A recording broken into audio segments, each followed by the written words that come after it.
Hello and welcome to the Scholar Progenium. Today we've got what I hope will be a very interesting video for you lot. We're going to go through every tank that can be taken with the Panzer Ace option in the new Armies of Germany rulebook, and then we're going to rank them for a bit of fun.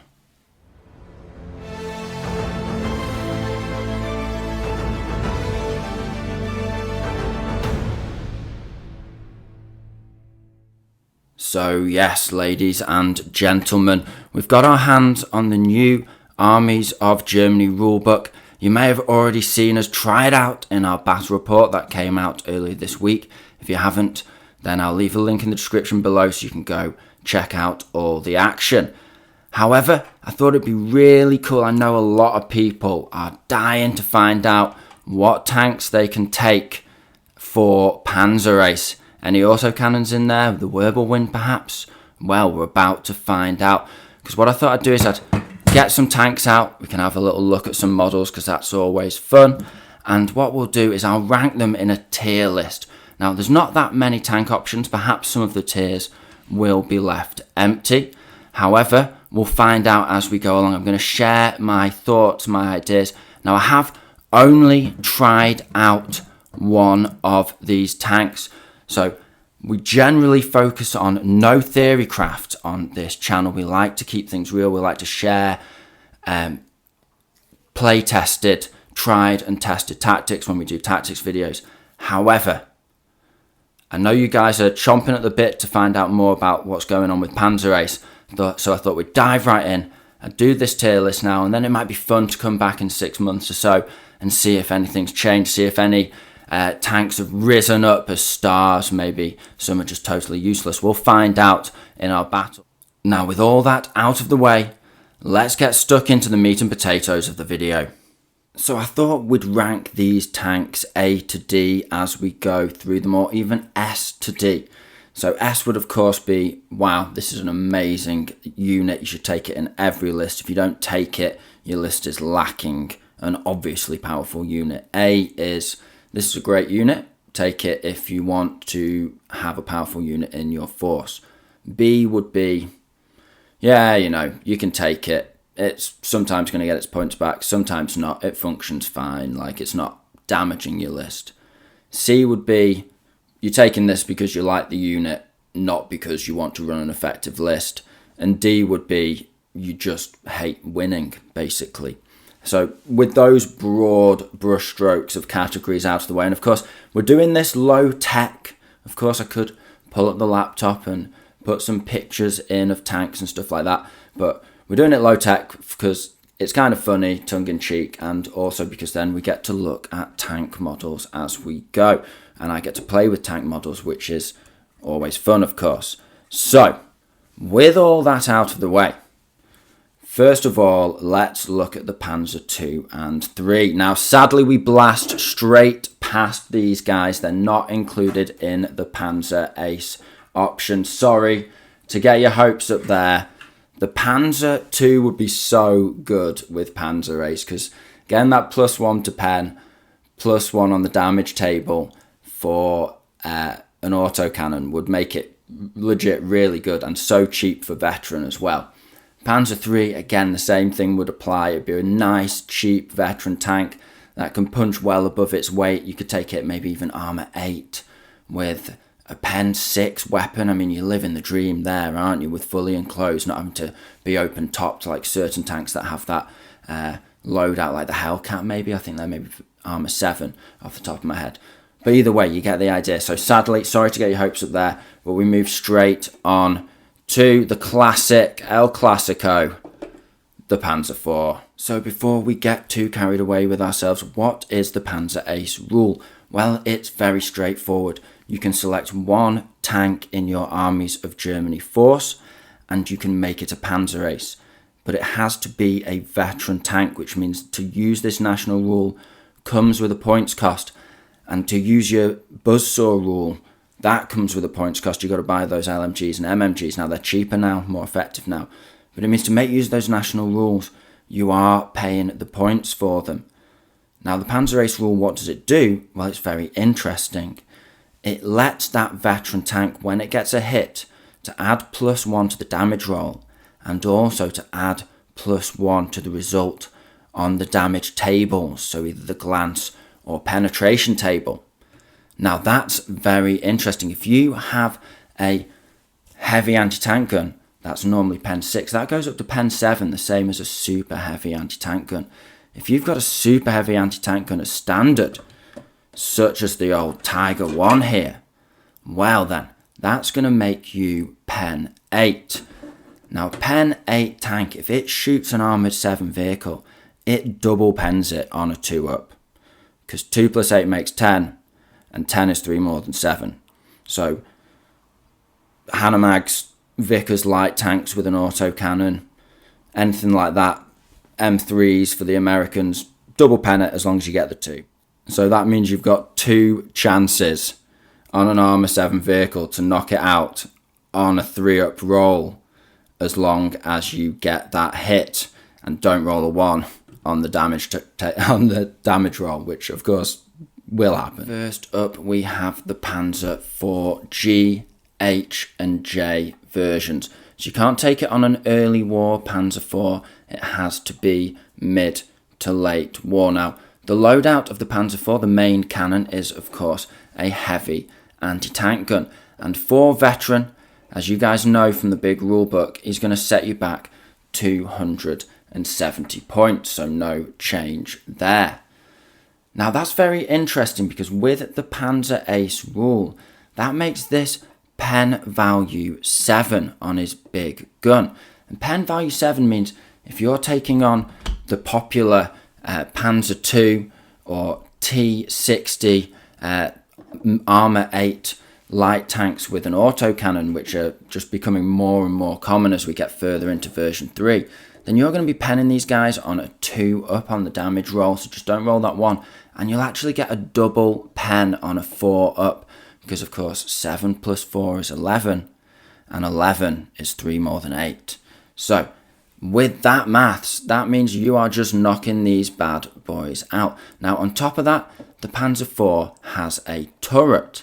What that means is if you're facing off against a couple of opponents' vehicles and you give that fire order, then you're going to be hitting on a 3-up because you're using an anti-tank weapon against a vehicle, so you get the +1 to hit.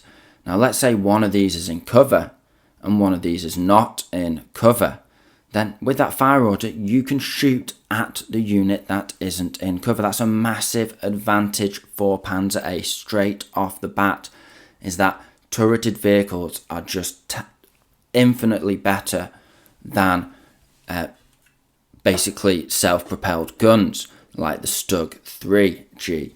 Because with the StuG III, if he needs to shoot at something that's not in his arc of fire, or perhaps he's got 2 options, one unit that's in cover, in his arc of fire, one unit that's in the open, not in his arc of fire, then if he wants to avoid that cover save, he's going to have to turn, which means he automatically loses the bonus of +1, and he's done an advance order, meaning he goes from a 3-up to a 5-up, but we'll go more into that later.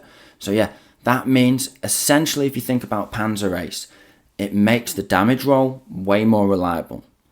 It makes the roll on the damage table to knock a unit out way more reliable. A 3-up to knock out a unit if you pen, and of course double pens quite easily as well, which means you get 2 dice on a 3-up. So it's got the reliability when you're trying to damage a unit, when you're trying to get that pen, and then when you get that pen, it's got the reliability of the result.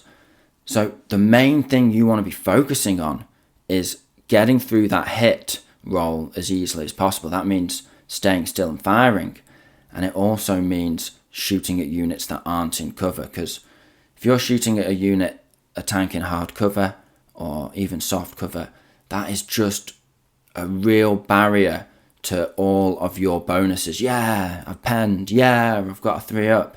Oh, they got a 5-up. Now that all meant nothing, and you've paid a premium for this guy, 270 points. So having that turret, having that option to pick the optimum unit, the optimum target to fire at, really gives the Panzer IV some relatively cheap, in terms of the Panzer Ace options, reliable death-dealing ability. So he's a solid unit if you're facing off against 2 or 3 autocannon tanks, which can be popular on the higher tables of tournaments and so on and so forth. Then this guy might be a really nice Overwatch unit. You can stick him on ambush. They want to rush at you, you'll pop him on a 3. If you want to go hunting, you can go hunting, put yourself in a really nice position and just snipe away all game. Fire order, rotate that turret, pop a unit. Fire order, rotate a unit, pop a unit. Now, of course, you've got to get that hit on a 3 up. You're going to miss 1 out of 3 rolls. But you should be able to reliably kill off a couple of tanks in a game. Now, he may not get his points back, but he might absolutely shut down, for a minor investment in your list, or, you know, a moderate investment in your list, shut down a tactic and a sort of section of the opponent's list that they've really built around. That's their road to success, using those light tanks, and this guy can just shut that down really effectively. So with that, I think I'm going to be generous here. I want to give him a B because gut feeling, 270 points makes it hard to make him A. But I think we're going to make him A just because double penning armor 8 vehicles. You know, if you've got a Stuart coming at you, you know, how often have we had that? Double penning him on a 4 up. That's just what you want. So it just stops them rushing you and getting cheeky. They've got to stay in that cover. They've got to stay back or you're going to get them. Next up, we have the Panther tank. Now, the Panther tank veteran, as you guys know, is 358 points. So he's not cheap. I've never run a veteran Panther in version 2 or version 1. So, yeah, he's not. It's going to be a leap of faith to take a veteran Panther in a list at 358 point investment. It's 88 points more than the Panzer IV. And for that, you're getting armor 10 on the front instead of armor 9. And you're getting a super heavy anti-tank gun, which goes up to a super duper heavy anti-tank gun on pen value 8. And that, of course, means you're penning armor 9 vehicles, if you face one, on a 4 up, double penning them on a 2 up. And if you're shooting at light vehicles, armor 7 and 8, you're double penning them on a 3 up. This guy is just going to take scalps so reliably, as long as he gets the hit and as long as he doesn't roll a 1 on the damage table and as long as the opponent doesn't get a cover save. So you don't want to be shooting at stuff in hard cover, really. This guy, with that armor 10, it's a really nice, the Panzer Ace is a really nice combo with him because his armor 9 generally is a medium tank, but he's got reinforced front armor making him armor 10. So if you can sit back in a nice firing position, avoid having to advance if you can, and just snipe away all game, then you are going to, as I've said, claim a couple of armoured scalps. That has to be said. The disadvantage for taking the Panther as a Panzer Ace is you not making use of his versatility if you're focusing on shooting armour. Because, of course, he's got a 3-inch template from that super heavy anti-tank gun. So what's great about the Panther is you can sit back and if they move some infantry before they move their tank and it's in his fire arc, you can just slap a 3-inch template on those infantry and wipe them out instead. So he's always got something he can be doing to get those points back. If you take him as a Panzer Ace, the benefit, the +1 damage and +1 on the tables, only benefits him when he's shooting at armour. Now, if he gets the hit, he's killing that armour, but 358 points, you would have to knock out more than 3 light tanks on average. Panzer II, 105 points. T60, 105 points off the top of my head. So you knock out 3 armor 8 autocannon spam tanks and you've still not made your points back. Not that it's all about making points back. They're not going to be able to do anything to you. They're not going to be able to touch you. And remember, the benefit of veteran means that if a weapon can't pen you, then you don't take the glances. So if you're facing anti-tank rifles, stuff like that, anti-tank rifle spam to try and pin out armor, he's just going to laugh that off. They can't pen him, so he's fine. And also, you know, sometimes like light anti-tank guns, if they're shooting over half range, again, they can't pen him, so they can't even pin him. So he's going to be able to shoot stuff unopposed, not even taking pins a lot of the time for the first turn, just by the bonus of taking him as a veteran.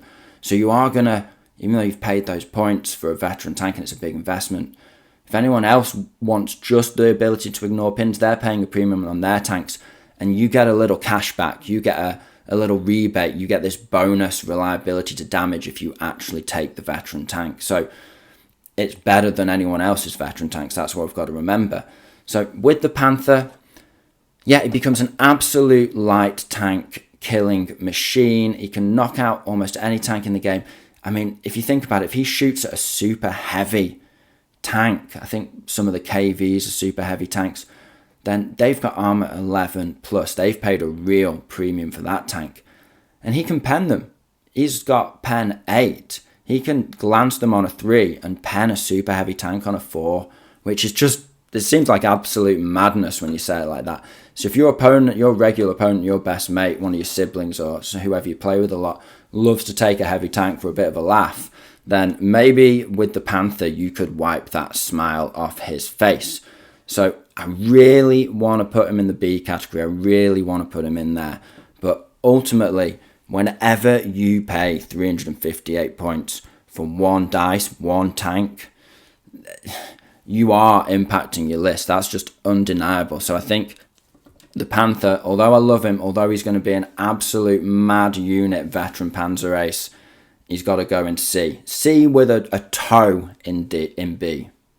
Next up, we have the guilty pleasure that is the Tiger 1. We all secretly love it deep down. Just can't get enough of that Tiger 1. But at veteran, he's an extra 40 points on top of the already insane investment of a Panther. So he's almost 400 points veteran. Now he's armor 10 on the front, armor 9 on the sides instead of the armor 8 of the Panther.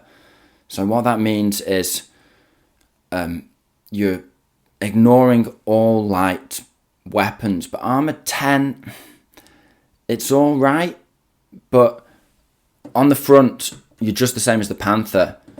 On the side you're still only armor 9, which means you're still taking pins off light anti-tank guns. So if there's a light anti-tank gun, a flanking Stuart, something like that, and they shoot you in the side, you're still taking pins just like the Panther. So you're spending more points for a unit that isn't ignoring that many more pins, and his gun is just as powerful. So you're basically paying a ton more points at veteran, around 40 more points, just for an extra armor value on the side. That's all that the Tiger 1 is going to bring to the game over the Panther. And for me, that's just not worth it. I like the Panther because he's a little cheaper. You get to play around with that super heavy anti-tank gun. The Panther's a cool tank, but you're not just wrecking your list by taking a 400 point unit.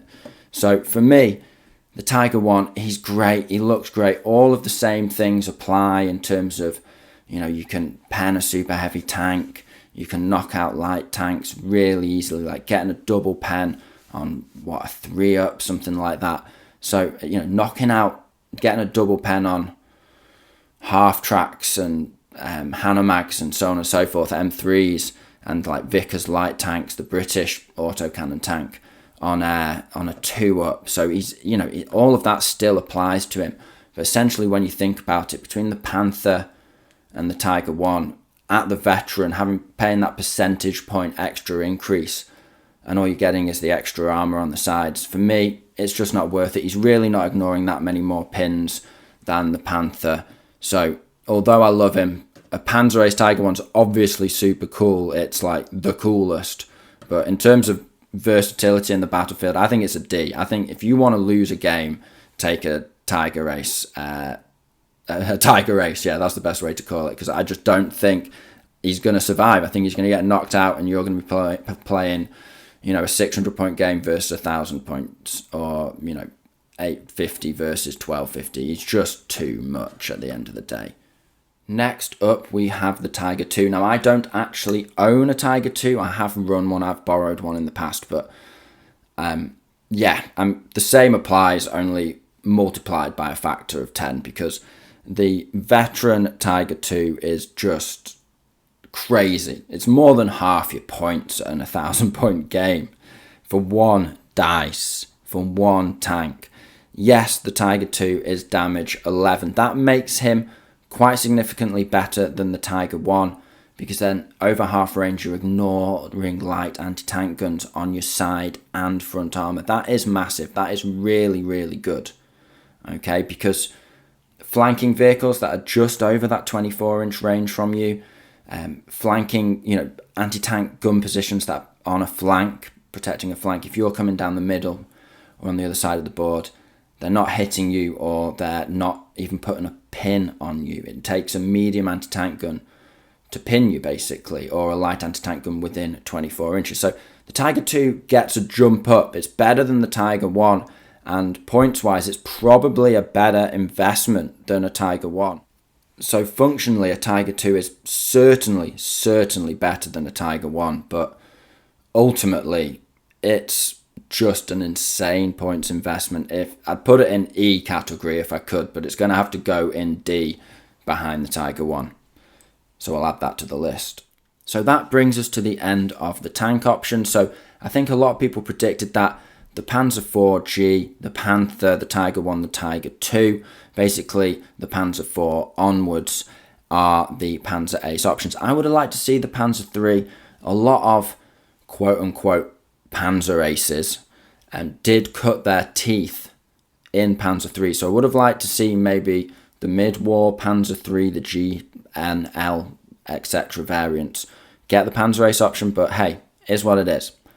So moving on with all that to the tank hunter options, basically the anti-tank guns and the self-propelled guns.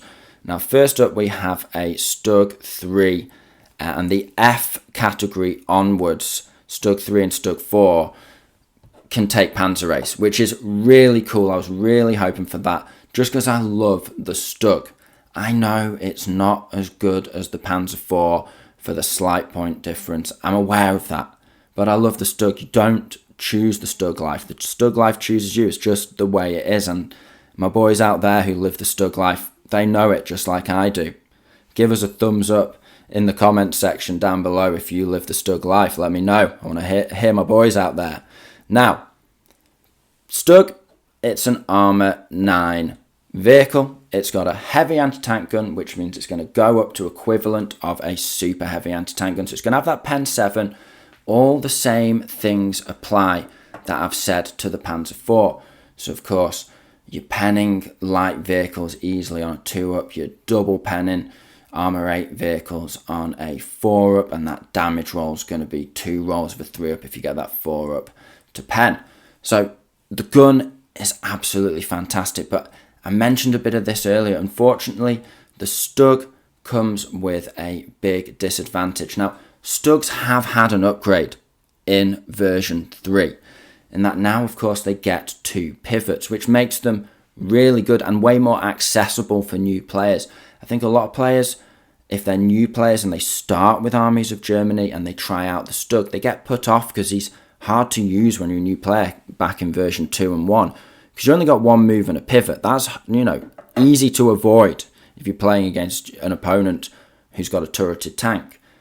But 2 pivots makes the StuG in version 3 very, very usable. So that's all well and good. The StuG 3 is really good in version 3. That's a given.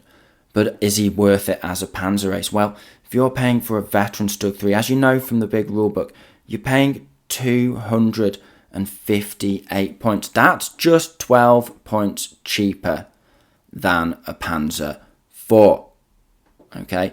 And that is a big chunk of your army. That you're paying close to some heavy tank prices. The Brits don't pay much more for a AVRE at the end of the day. So you're paying a high premium for what is a medium armor self-propelled gun with no turret. And why is that such a big deal? Why is, just 12 points difference such a bad deal? Well, of course, it's because you're going to have to give this guy advance orders. Yeah, he's got that double pivot now. He's got it. But you don't want to use it, because ultimately you want to be able to just give that fire order and hit on a 3-up. If you're paying that many points for a tank, and then you're taking shots on a 5-up to hit, you know, that's grim. Now, there is the other side of that, which is, of course, sometimes you're going to have to take a shot on a 5-up to hit. Sometimes you're playing a wily opponent. The cat and mouse duel of the tanks is not going in your favour, and you need to, you know, put the pedal to the metal, advance and take a shot, and you've got to roll on a 5-up, and that's the best thing to do. And if you're a Panzer Ace, at least you know you're more likely to pen them. At least taking those risky manoeuvres. If you get over the hump of hitting on a 5-up, you're basically in the clear, which is something. There is something to say for that, because that does happen. But 9 times out of 10, you just want to be sniping with a Panzer Ace. You just want to be sat there giving that fire order, hit on a 3-up, and let everything else fall into place. And having a turret, as I mentioned, for the Panzer IV, allows you to pick your targets. If you can see 2 tanks and one's in better cover than the other, you can shoot the tank that's not in as good cover. If you can see 2 vehicles and one of them's recce and one of them's not, if you're a StuG and you're pointed at a recce vehicle and there's a juicy non-recce vehicle over there, you're better twisting and shooting at the recce vehicle, but then you're hidden on a 5-up. Panzer IV, Panther, Tiger, Tiger II, just give the fire order, twist that turret, Bob's your uncle. So with that, it really throws a spanner in the works. Now, I would never put the StuG III standard version down here in old D category. But I think ultimately paying the points, now he's not that big of an investment. He is a big investment, but you know, a couple of light mortars here, a couple of inexperienced officers there. You can fit him in. So because he's nice and cheap, I think, despite the disadvantages, he's you know, he might not do as well as the Tiger, but you're not paying a king's ransom for the Tiger. So I think he goes up there with Panther in C category. He's cool, he can be effective, he can help you with those Hail Marys, and he's not too much of an investment. Sorry, StuG, I feel guilty doing it. I love you, buddy, but C category it is for the Panzer Ace. Next up, we have the Jagdpanzer IV. Now, I don't actually own a Jagdpanzer IV. I'm not an actual madman. Big salute to the boys out there who love to run a Jagdpanzer IV. This is my Jag Tiger because I am an absolute madman. Now, ultimately, the Jagdpanzer IV, it does tickle my interest a little bit just because it's an Armour 9 vehicle. It comes with a heavy anti-tank gun like a Panzer IV, but you can upgrade it to a super heavy anti-tank gun for plus 40 points. You're getting the Pen 8, all that madness that comes with having a Pen 8 anti-tank vehicle. Absolutely awesome. You've got to try it out just once, haven't you, at the end of the day?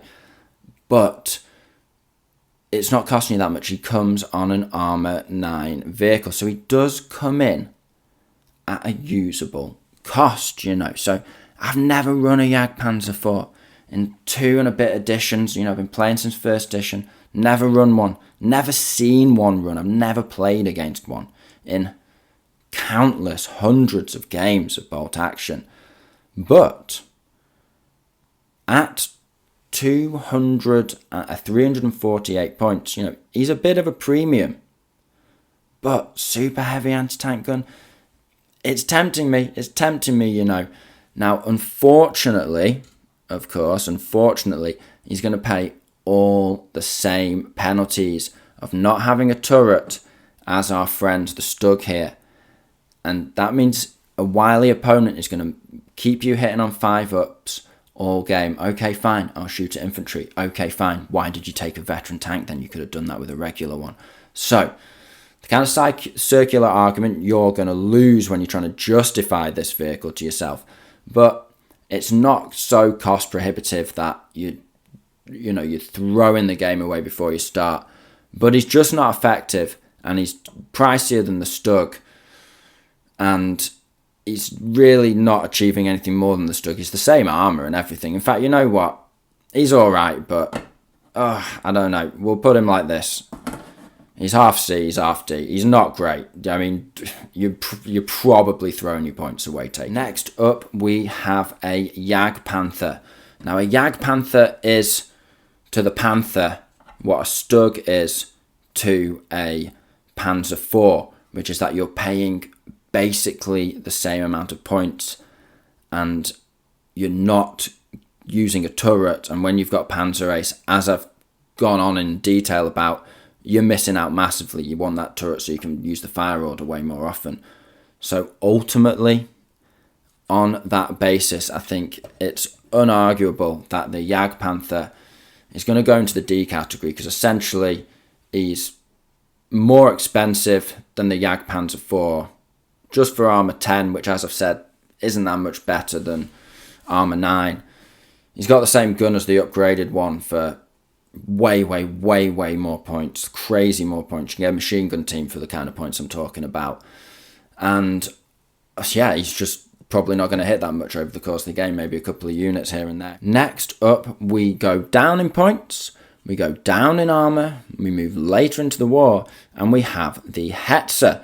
Now the Hetzer, for those of you who don't know, was basically a cheap mass production version late war self-propelled gun based on the success of the tank hunting abilities of the StuG G, the StuG IV, and the Jagdpanzer IV.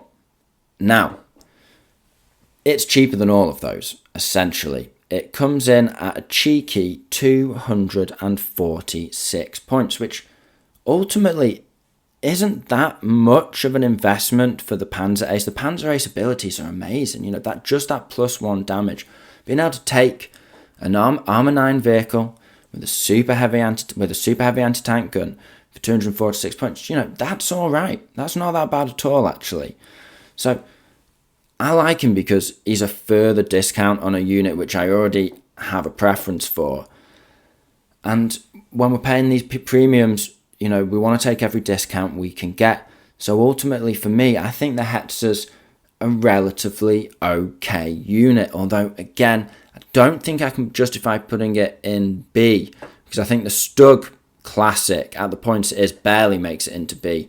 So I think it's firmly in C, the Hetzer, but it's with the StuG, it's basically the same, but it's a little ahead of the StuG just because it's a little bit cheaper. And finally, we have the Nashorn. Now, I'm using an SU-76i because I don't own a Nashorn, but I wish I did. Now, this has certainly piqued my interest. For veteran, it's only 240 points. That's not that much at all. It's an armor 8 vehicle, but it gets a super heavy anti-tank gun. With Panzer Ace, that makes this bad boy have Pen 8 with 2 rolls on the with +1 on the damage table at 240 points. Now, yes, you're going to have to play him well. Yes, he suffers from all the same problems of a Panzer Ace self-propelled gun that's lacking a turret that I've gone on about at length. But 240 points, light tank. If you're looking to hunt light tanks, if you're regular opponents, or you think you're going to be facing off against 2, 3, 4 light tanks with autocannons, or maybe Daka Stuarts, if people are still, you know, using those in your meta, then maybe the Nashorn could actually be for you. Knock out a couple of those, you've basically got your points back. And if your opponent's taking a fair few tanks, you're going to have a couple of options that are worth shooting at in your front arc, so you can give a fire order and hit on a 3-up. So he's much cheaper than the other options. He's still expensive. He's still 240 points for one tank, but with Pen 8 and +1 on the damage table, I think the Nashorn could actually be claiming a lot of scalps over the next few months of version 3. If you own a Nashorn, let me know down in the comment section below. Please go try that guy out in one of your games and report back to me. I need to know if this bad boy is effective. I'm going to get myself a Nashorn. I'm going to get him painted up and I'm going to try him out for myself. But I really want to see this guy in action. I want to hear your adventures of the Nashorn, adventures of the rhinoceros, if you have one. So with all that, that is the final standings. Now, I'm putting the Nashorn in B. He's B. Because at the end of the day, he doesn't have a turret. At the end of the day, that is a massive disadvantage if you're a Panzer Ace. But those points, that super heavy anti-tank gun, yeah, he's only armor 8, but he is going to be way more reliable, way more versatile than the StuG. If you have to hit on a 5-up, you're just that bit more likely to get the pen you need. And if you get the pen you need, you're that bit more likely to knock a tank out. So I think the Nashorn deserves to be in B, and I can't wait to see this guy in action. So with all that being said, let's take a look at the final rankings. Well, in A, and I think I am being a little generous there, 270 points for one medium tank is a little pricey, it must be admitted. But in A, I think we have the Panzer IV. Possibly B, A to B. We've got nothing in S tier. What does that tell you? Well, I'm not here to moan. I am loving the new Armies of Germany book. And I've already used it. I'm already enjoying it. It's a great army book with loads and loads of options. But ultimately, the Panzer Ace rule is restrictive in that you're basically paying for the more expensive vehicles that are available to you in the book. You're paying a premium on those guys as well. So it's just a big investment. And I don't think that investment is always going to be worth it in every single game. It's always going to be a massive advantage. You'd be stupid to go without it. I think you can play without Panzer Ace. I don't think you're missing out on that national rule if you don't use it every game. So nothing in S tier. A tier, we've got the Panzer IV. I think most of the time he's going to be a good pick, especially with the meta changing. He's got a 2-inch template. If he has to shoot at infantry, that's still good enough. If you really need him to shoot an HE template at something, but you're not paying too much for it, and most of the time you can just use that Panzer Ace to knock out enemy vehicles. Moving on to B, we have, of course, the SU-76I. Disadvantages, he's going to be advancing more often than you'd like, but ultimately he's really cheap. 240 points is the cheapest Panzer Ace going. Next, we have the Panther and the StuG. The Panther's absolutely fantastic, really great tank, can ignore light anti-tank guns on his front armour from over half range. He can snipe away all day, but he's in crazy point investment. StuG III, reasonable point investment, but just not as good a sniper if you're playing against a wily opponent. The Hetzer's in there too, but better than the StuG just because it's a little cheaper. And then moving on, we have everything else: the Tiger I, the Tiger II, the Jagdpanzer. They're just crazy, crazy points for one vehicle. You're never going to make it back. You're not even going to have the units to make them strategically viable because you're investing so many points. Do it if you want. I'm not here to tell you not to play by the rule of cool. If you're long-time viewers know I love the rule of cool. But ultimately, user be wary. If you're paying for a veteran Tiger I, if you're paying for a veteran Tiger II, so on and so forth, Panzer Ace isn't going to make the investment worth it. It's just crazy points. Half your list, you can't justify it. So with all, maybe the Tiger I, maybe, but probably not.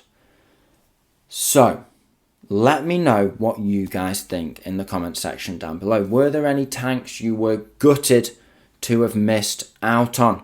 Would you have liked to see the Panzer II with that autocannon having pen 3 and +1 on the damage table? I know I would have done. Then I'd be hunting those half tracks, those light vehicles all day.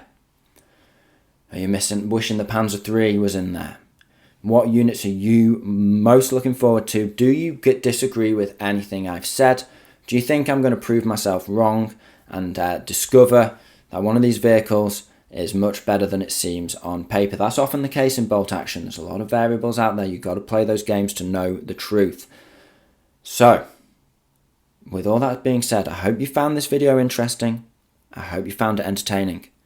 This has been the Scholar Progenium. Thank you very much for your time. Goodbye.